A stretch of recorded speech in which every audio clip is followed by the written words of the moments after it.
everybody, it's Cathryn from In the Pink Designs. My project today is a box that measures 2 by 2.5 by 3/4. Opens like this, and inside I have a York peppermint patty. But you can fit some of the foil hearts or any other flat fun-sized candy like that.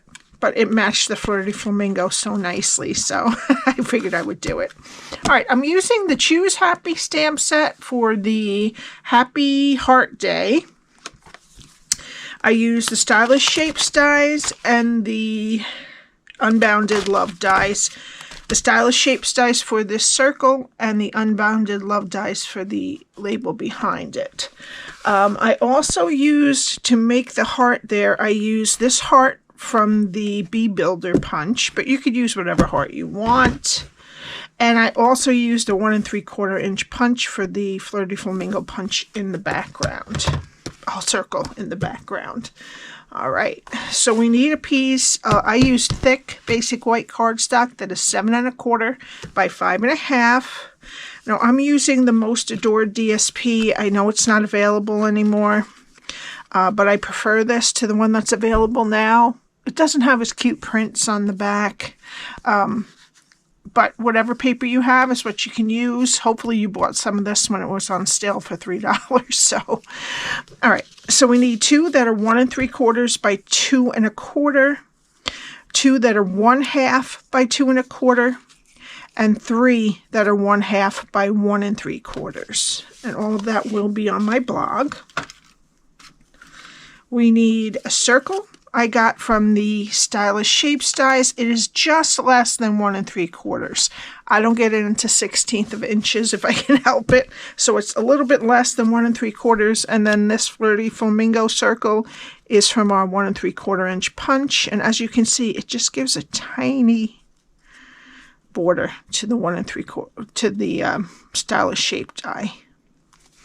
All right, and then these 2 I cut out from the Unbounded Love dies. The border is from Flirty Flamingo, and the inside label is basic white. All right, and of course this heart from the Bee Builder punch. All right, let me get my Simply Scored. And we're going to start on the 7 1/4 inch side. Score at 3/4, 1 1/2, 4, and 4 3/4. Turn it to the 5 1/2 inch side and score at 1, 1 3/4, 3 3/4, and 4 1/2. All right, now fold and burnish your score lines. Okay, now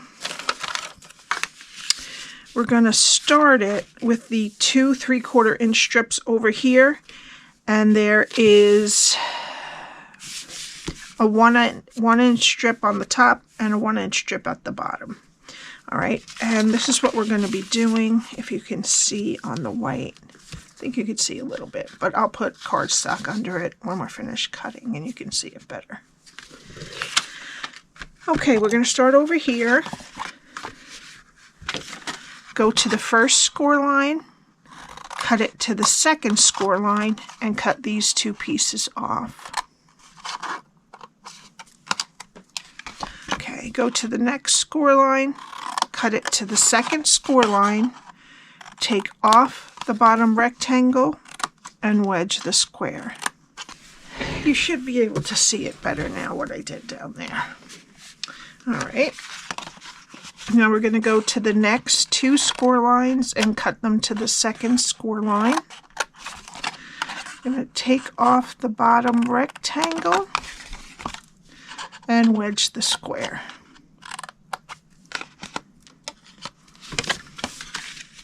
Okay, then we're going to take these 2 off.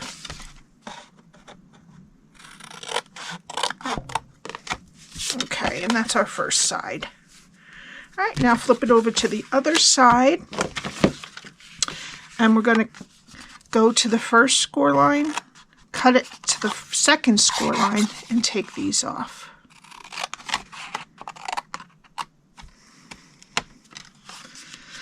Okay, go to the next score line, cut it to the second score line, take off the bottom rectangle, and wedge the square.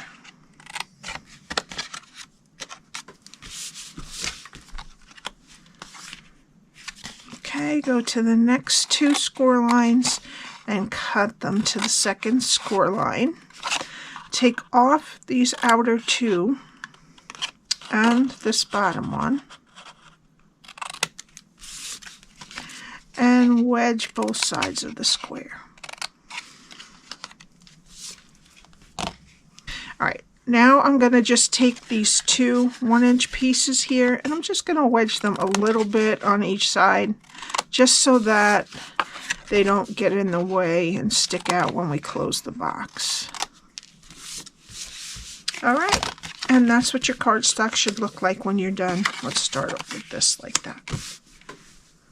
Now we're going to start on this side. We're going to put glue or tear-in tape or Stampin' Seal Plus on these two tabs and bend it, and then the score line on the top of that square has to go even with the side of this inner rectangle. And then the same thing for the other side. Okay, now on the other side, you're just going to connect these to the other side of the same rectangle.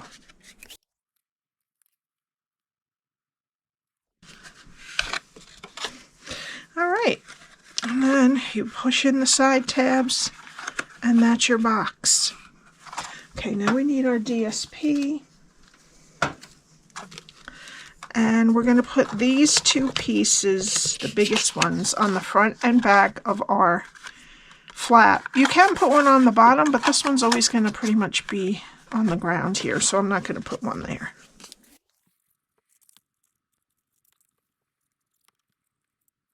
All right, and then these three, one of them is going to go here, and one on the front and back, and then these two on these long sides.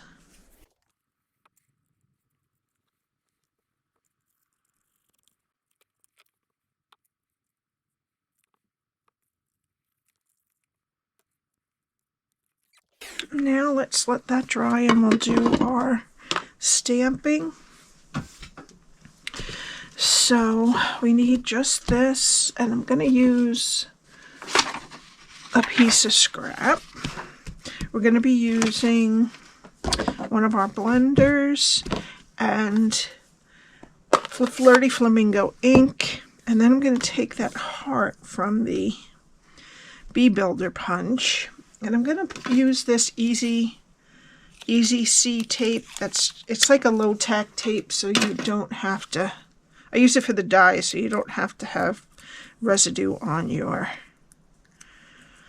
projects, and it releases easily, so you don't have to worry about it marring anything. Try to get it towards the middle. Okay, we have, oops, our heart down. I'm still going to hold it just in case. We don't want to ruin anything.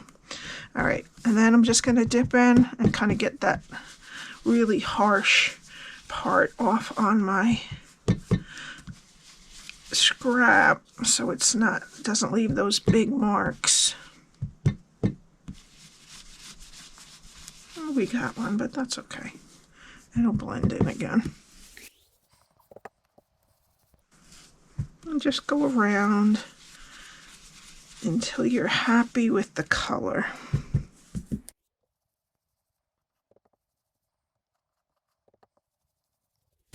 Okay, I think that's good enough.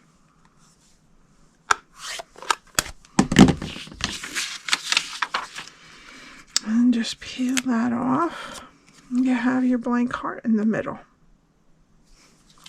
All right, then I'm going to take the Flirty Flamingo ink again, and we're going to stamp Happy Heart Day from Choose Happy stamp set. So I'm going to get the happy as high up as I can, and then the heart underneath, and then day. there we go.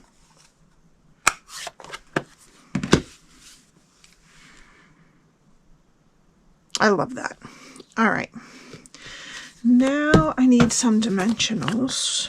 So I'm going to put 3 on here. Remember, this is our 1 3/4 inch punch. You could put, if you have a little bit bigger one, you could put a bigger border if you wanted to.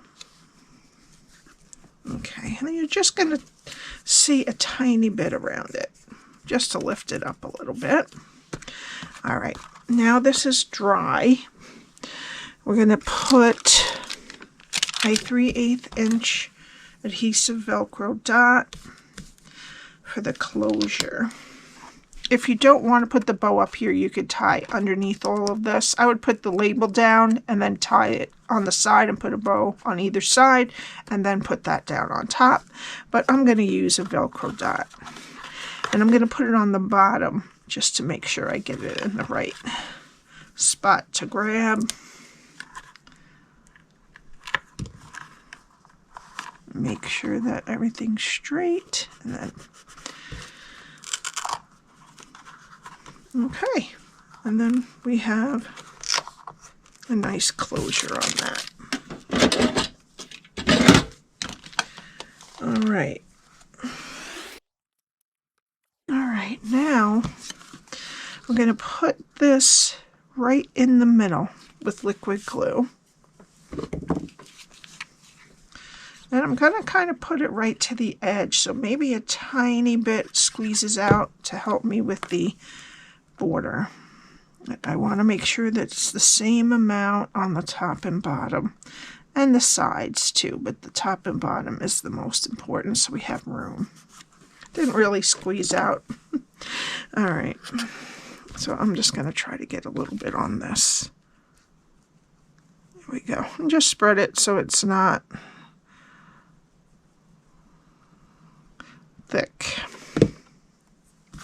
And then put that down right over the label. It should kind of fall in there. Okay, now we need our circles, and I'm going to put some more dimensionals. I'm going to put this right in the middle. Good.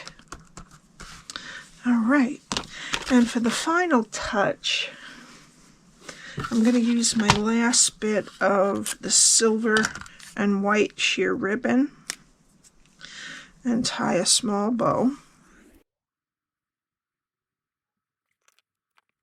Okay, and then I'm going to put a glue dot on the back with some liquid glue too.